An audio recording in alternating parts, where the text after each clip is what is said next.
Thank you for your participation and attendance this morning. My name is Dottie K. Bowersox, and I'm the Public Health Administrator with the City of Racine.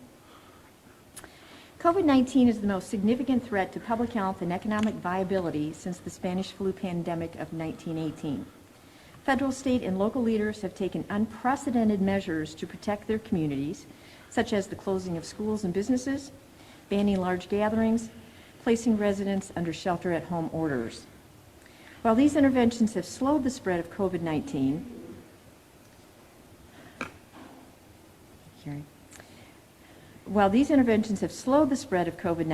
they've also had wide-ranging effects on the local economy and social well-being of communities across the U.S. and globally. As we move forward towards opening businesses and resuming activities within our communities, public health professionals and community leaders must make informed but difficult decisions on how and when to modify existing state orders, weighing the economic cost of prolonged mitigation against a second wave of the virus. Until effective treatment or a widely distributed vaccine becomes available, the threat of continued expansion of the viral disease is very real. The document that we have presented and that you can access on our website reflects the thoughtful consideration given to balancing economic interests within the community against the needs of public health. This public health reopening order specifies within and will be in full force and effect on May 26 at 8 a.m. While the metrics and data used to derive this approach will be closely followed and monitored, forward Racine strategy evaluated by this department will happen on June 30th of 2020. The strategy is intended to prevent community transmission and protect those most vulnerable while reducing economic and social fatigue resulting from the current pandemic. In order to sustain the health and welfare of our citizens, we also must ensure that steps are taken to alleviate the strain on public health, healthcare systems, emergency response systems, to ensure and preserve their ability to respond in a timely manner. There is no guidebook that's been given to anyone in any state across the country. Communities on how to eliminate this threat to the public. It is only our ability to aggregate and analyze data in real time, request additional resources for frontline personnel, and advocate for the expansion of pharmaceutical and vaccine research in the development. In the meantime, each one of us needs to be responsible and respectful to each other and take care of ourselves. This is an enforceable order, not suggestions. That information can be found on racinecoronavirus.org/reopening, and that is for public venue and up for consideration at this time. Okay.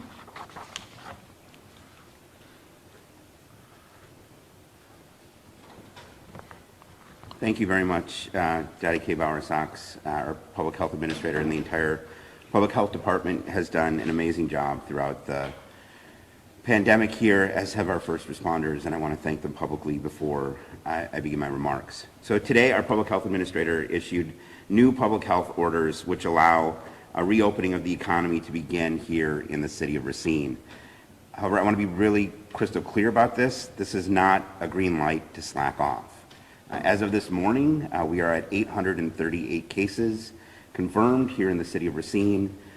We continue to see those positive with coronavirus climb in this community, so we have to take precautions to keep everyone safe.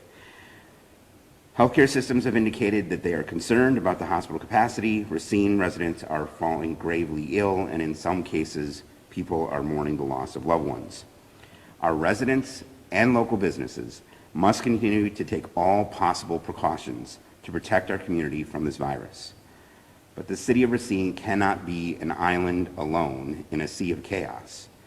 The City of Racine has been put in this untenable position for several reasons, but mostly because of failures at the state and national level. The decision that the Wisconsin Supreme Court made Wednesday before last put us in this position where suddenly every jurisdiction was left on their own to figure out how to move forward. The Republican leadership in the legislature has failed to come to some sort of conclusion with the governor to put some sort of statewide order that would keep us all safe. And it's the failure of national leadership to make sure that we have the resources we need to keep us all safe that has put us in this position. So as mayor, I do not have the legal authority to override the state Supreme Court. I cannot make the state's legislators work with the governor.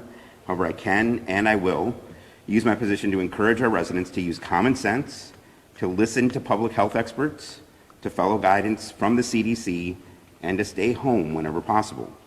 As we move into the first phase of reopening, let me be clear. To all who have been clamoring to reopen your local business, you now have a heightened obligation to keep your employees and your customers safe. And to the residents who've been anxiously awaiting the reopening of their favorite bar, their restaurant, or hair salon, I call on you to remember that when you go into those places of business, that what makes those businesses special are the people who work there and serve you your drinks, prepare your food, wash the dishes, and cut your hair. So if you enter a local business without taking proper precautions, like wearing a mask and maintaining social distancing and washing your hands, you are putting those employees and all the customers around you at risk of getting coronavirus. Our residents need to make sure that they continue to stay safe and they are protected from this virus. And our local businesses have the same obligation as they reopen to make sure that their employees and their customers are safe from this virus. Our city is home to thousands of essential workers who have not been able to stay at home at all during this pandemic. Many have had to make agonizing choices between protecting their health and losing their jobs. That includes our public health, police, and fire personnel, but also those workers who stock our shelves and ring up your groceries, who work at the hardware stores, who fill your prescriptions at the pharmacies, the workers who deliver your takeout food and packages to your front door, the workers who take care of your grandparents and parents at nursing homes, and the workers who greet and assist you at your favorite retailers. Racine has a proud history of innovation made possible by our workers. It is more important than ever that all of us, our local businesses, and all of us as individual residents and customers do everything we can to protect our workers right now. All the Stay Safe Racine guidelines are as true today as they were yesterday. So I'm calling on our local employers to do everything they can to protect their workers and our community in the midst of this public health crisis. Their businesses are only as healthy as their customers and their workforce. Local employers who've been open during this pandemic or who are opening back up now must take necessary steps to protect their employees and our entire community. Like many here in Racine, I will be closely watching which businesses are protecting their employees and their customers, and which ones are not. I will not hesitate to publicly acknowledge good actors and bad ones. And make no mistake, if the data shows us that we are moving backwards, we will stop or back off on this reopening. If cases are traced to a business because of violations of this new order, we will publicly identify that business and they will be shut down. The ability to begin opening up the economy on May 26th does not, I repeat, does not equate to a declaration that the community is safe from coronavirus. I can say this unequivocally. No one is completely safe. There are only things you can do to mitigate your risk. And that's what we're talking about here, a plan to mitigate our risk. Hasty and reckless decisions can still get people sick from a deadly disease. Be smart and stay safe, Racine. Thank you. With that, I'm going to hand it over to Chief Howell, and then we'll happily take questions. Chief? Thank you, Mayor. Good morning. For those of you who are not familiar with our local policing strategy, under the community policing philosophy, we work closely with our community partners, and that would be the business community, religious community, government officials, citizens most importantly, and the objective is to mitigate problems through partnerships, problem solving. I can think of no greater need to come together than this particular pandemic. Certainly everyone's concerned about what will happen when the orders are violated. And what has happened to date is we've worked extremely closely with the business community to mitigate problems. And for the most part, the overwhelming majority of folks have cooperated with us. We've written one business a citation for violating the initial orders. That's after giving multiple warnings throughout the time that we were educating. And so our policing strategy is relatively simple and straightforward. We would like to educate, enlighten, and then we will resort to enforcement only on those occasions when it's necessary. And so that's what can be expected in the weeks to come, is that we will continue to educate, we continue to work with our community partners, we will continue to look for innovative solutions to keep everyone safe and get businesses back to where they want to be. But we will not sacrifice public safety in that effort. And so hopefully our education efforts will mitigate any need to resort to enforcement. Later today, we will be putting up some information on our Facebook page, which will allow folks to submit information to us that they believe to be of public interest and public safety. And so if there's gatherings that appear to exceed what is safe, we can not only receive text tips, we can receive video clips, we can receive still photos, and we can immediately act on those things that are clearly a threat to public safety. And that's what it's our role to do, is to make sure that the citizens of the community are safe. Of course, we have Memorial Day coming up this weekend, a time where families are going to want to connect, and certainly we wouldn't want to do anything to prevent that from happening. But at the same time, we have to protect the greater community, and so we certainly encourage families to connect, but do so safely. On a personal level, on Mother's Day, I went to my mom's house. She's 85. She wouldn't let me in, but I put the card on the doorstep, and then when I got back in my car, she came out and waved. We get it. We have families too. We just want to safeguard the community as well as our families. And so with that, again, I want to highlight the information that will be on our Facebook page that will allow citizens to communicate with us directly so that we can partner to mitigate the risk to the entire community. Thank you. Are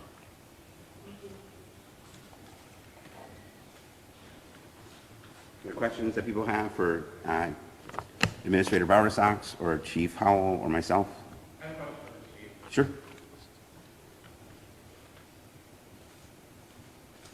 Yes. So when you say enforcement, does that mean shutting down businesses? Does that mean ticketing? What can that mean? So all of the above. When the initial order came out, the overwhelming majority of our contacts were informational. Many people were confused relative to what they could or could not do. We didn't show up to issue citations, we showed up to inform. There will be a measure that takes place now, but probably less so, because we've already been on a 2-month informational campaign and awareness campaign. We'll send out an additional press release that will direct people to our website later today. And so certainly there will be an opportunity for information to be shared, but there'll quickly come a time when enforcement will be required. So you want people on your Facebook page, say they walk into a restaurant or a bar and it's packed, to share a picture with you and let you know what's going on? Definitely. As is the case, the City of Racine has Part 1 crime in the City of Racine in the 90s was the highest per capita in the state. The last 7 years, Part 1 crime has gone down to record low levels. That's twofold in nature, right? We have great men and women on the front line who put their lives on the line every day to fight crime, but we have phenomenal community partners. The business community that supports our community policing effort, and the citizens who give us information relative to where there is disorder. It will be no different in this scenario. As opposed to someone telling us who's selling drugs or who's shooting, they'll tell us who's putting people's lives in danger by not following this order. So you're pretty confident you're going to find out about this today? There's no doubt. Other questions for the chief? We can go back and forth, but we're trying to stay distant. If people have other questions for the chief. Questions for Daddy K. Bowersox? Glenn, we can have you have a conversation with Daddy K when we're done here. We're just trying to answer the... Daddy K, go ahead. Go ahead. Are there any metrics or like a calculation that would define, yes, it is being, getting beaten and we can open up more in reverse if the disease spreads, we'll roll back on the opening plan? Sure, great question, thank you. Yes, there are specific metrics that are in the plan, and those metrics are going to be evaluated or reevaluated on July 30th. So, or June 30th, excuse me. Thank you, ma'am. Thank you. June 30th. Okay? You want to just walk through what those are so people are... Sure. I mean, I don't think anything will come as a surprise to you, things that we talked about in terms of contact tracing. Yeah, and what we've done is that we've taken a look at the Badger bounce back. We've looked at the WIDA information, the guidelines, and of course, naturally, the CDC. We've put this information, taken a look at it, looked at the community, and deciphered what we thought was specific for the City of Racine and our jurisdictions. So from an epidemiology standpoint, we're looking at the low incidence of positive cases over the last 14 days. We're looking at a declining 5-day roll average within those 14 days. We're looking at the hospital systems, treating patients without crisis standards of care so that they're not overburdened. Stable or decreasing numbers of infected healthcare workers. We're looking at how many positive cases are reported and that the health department can contact those individuals within 48 hours. Looking at long-term care facilities, stable or decreasing number of probable cases, again within that 14-day timeline. Availability of supplies, which would be PPE, personal protective equipment, first responders, and hospital systems. How did this plan come together? I know that you guys have been working on it the last few days. Have you talked to business owners? Did they have a chance to kind of chime in, let you know what would be realistic, what wouldn't be? Yes, actually the mayor had an opportunity, and as well as I have, to talk with individuals in the community. We've received multiple emails, messages and such, going back and forth. But again, we're taking a look at the data to make the decisions on within this plan. What's the 838 cases? Is that Racine County or Racine? City of Racine. City of Racine, okay. Is it the city of Racine, the city of Racine Health? The 838 cases that were reported out by the mayor this morning, which are reported out by the health department, are the City of Racine cases only. Okay. So. Oh, yeah. Oh, yes, collectively. Excuse me. Yep, no, that's fine. City of Racine, Elmwood, and Wind Point. Yes, that would be correct. What is the city doing to prepare for any potential surge as reopening begins? That's a very good question. Yeah, sorry, I knocked it off. Okay, thank you. Yeah, so as we're, for us, the contact tracing, getting individuals tested. So first and foremost, the National Guard has been down at Festival Hall this week. We've requested their assistance as well as next week. So we've got confirmation. I don't have confirmation of the times yet, but nonetheless, the National Guard will be continuing through next week. So again, that availability of testing to know what the community spread and what the prevalence of disease is very important for us. At the same point, within the contact tracing, we're getting assistance by the fire department and by the police department, and also the state of Wisconsin, so that we can make sure that individuals get called as soon as we have confirmation of the positive.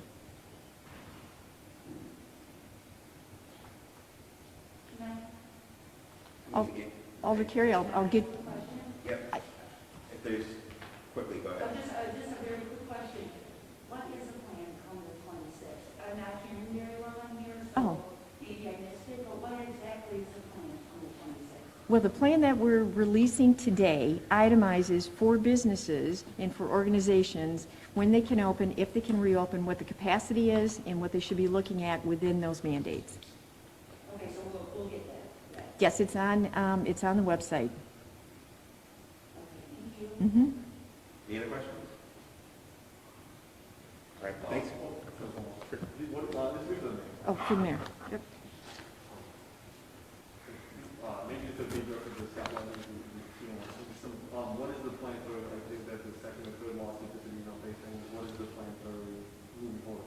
Yeah, so I don't have comments on the lawsuit. We were just served it yesterday. I can't even tell you. So, yeah. Other questions not related to the lawsuit? So the mass gatherings order is still in place. Again, Alder Glenn, I'm happy to have Administrator Bower-Sox answer all your questions when we're through here. But the mass gatherings order is still in place through July 31st.